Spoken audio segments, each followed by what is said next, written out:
Hello. Near the end of the 6th century BCE, a script was dragged back to Jerusalem, and it's not modern Hebrew at all. It's called that, but if you want to know what real Hebrew is, it's called Eberith, the language and culture of Eber. And this is a thick, big, large print book that you can order. It's called Eberith, Paleo-Hebrew Letters. This is real Hebrew. You remember the writing on the wall that Daniel was able to read? And this is book 2. And this is Paleo Grammar, 50 vocabulary words, and it's large print too. And it's showing you the real Hebrew script. There's only one, but they just have ways of, covering their tracks. And in the 6th century, the house of Yehuda, they called Jews, they destroyed the temple in 586 BCE, and they took a lot of captives away to Babel. Now, what was going on during those periods was, first the Assyrians adopted this script called Aramaic, or Aramith, and that was 1000 BCE. During the days of King David, the Assyrians were to the east. And then in 800 BCE, the Babylonians adopted the Aramaic script. And basically the script was supplanting the more common cuneiform, which was a series of hatch marks, and it was difficult to read. But the first letter of the Aramaic script, it's called square script or modern Hebrew. It looks like this little character here. And I'm showing you the Assyrian approximate date the Assyrians adopted this script. It has 26 letters, and it's rather complicated, but it's not pictographic at all. This letter, it's not. It's the letter Aleph.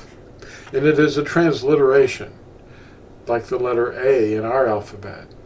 And in fact, Aramaic is taught as modern Hebrew, Aramith.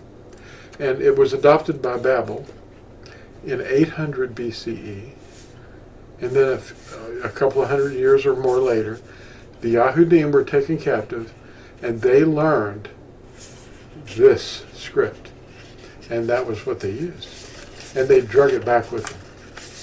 I've covered this in a couple of other videos. One of the most best explanations that you can find on my channel about this is in the video called Script Wars.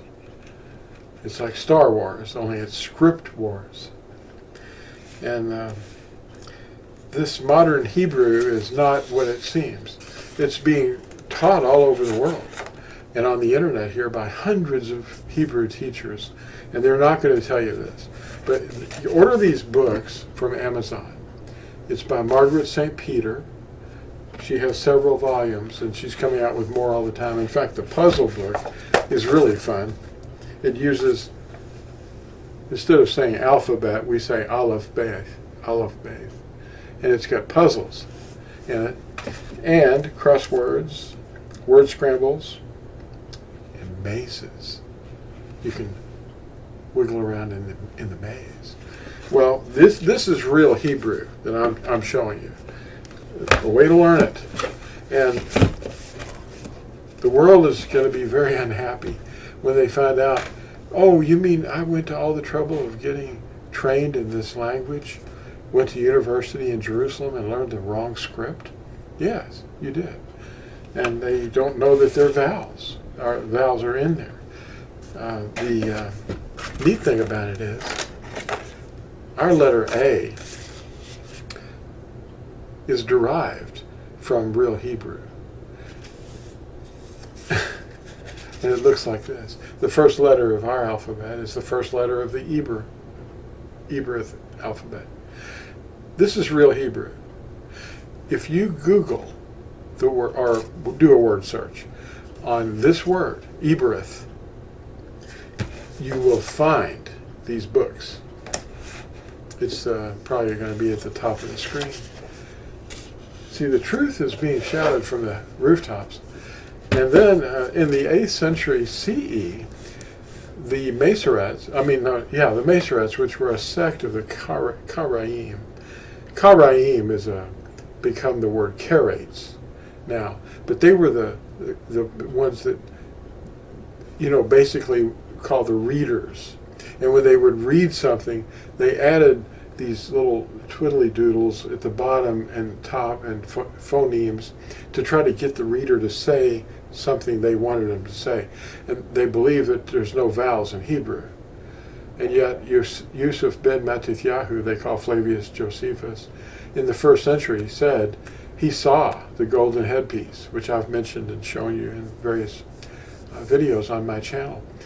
And he said, I saw the golden headpiece worn by the high priest. It was made in the wilderness, around the 14th century BCE. And it was written in Hebrew. In other words, it wasn't Aramaic. It wasn't cuneiform. It was Hebrew. This script that I'm talking to you about today. And he said that the name was written in Hebrew in 4 vowels. Now, what is a vowel? A vowel is a speech sound that only uses the breath and the mouth cavity. Yahuwah. There's no hissing or clicking or guttural stops. Those would be consonants. And the lips are not involved in neither of the teeth. So there's no sounds like shh. There's no b or anything like that. Those are consonants. The Hebrew vowels are Aleph, Hey, Yod, and Ua. And they would be represented by the Greek letters A, E, I, O, U. And we inherited that into our Latin alphabet. And I'll say this because it's going to be kind of shocking to a lot of people that don't know origins. I search for origins, the first use of something. The Latin alphabet, the Latin script that we use in our English is actually Latin. It's Latin letters. The script is Latin. Our numerals are Arabic. So we use Arabic numerals. And for our English mathematical computation. It's a good thing we're not using the Latin numeral system, because that would be really complicated. And you just need to know these facts so you can not be deceived. When teachers show you that, hey, there's no vowels in Hebrew. Hello? What?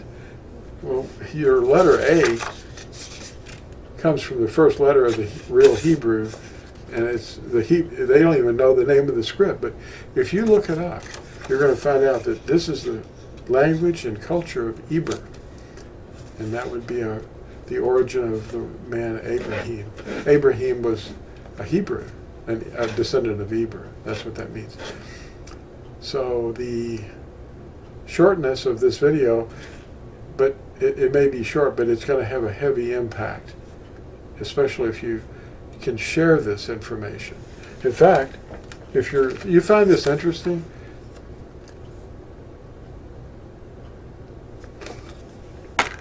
my son Adam told me to put that up there. So I'm going to give it a try and see if any of you all want to subscribe. It's going to be shocking, when the truth comes out. And you can ask them and say, hey, do the research and tell me if you don't find the same information that I'm telling you right now. It's not fun. But, you'll be able to appreciate the truth because it's not going to change. This will change. In fact, Zephaniah chapter 3, Zephaniah, there's a passage in chapter 3, I think it's verse 9, it says that Yahuwah promised that he would purify the lips of all people so that they might call upon his name. And that's wonderful. And it's 4 vowels. Well, thanks for watching this video. And we'll see you in the next exciting video. Bye.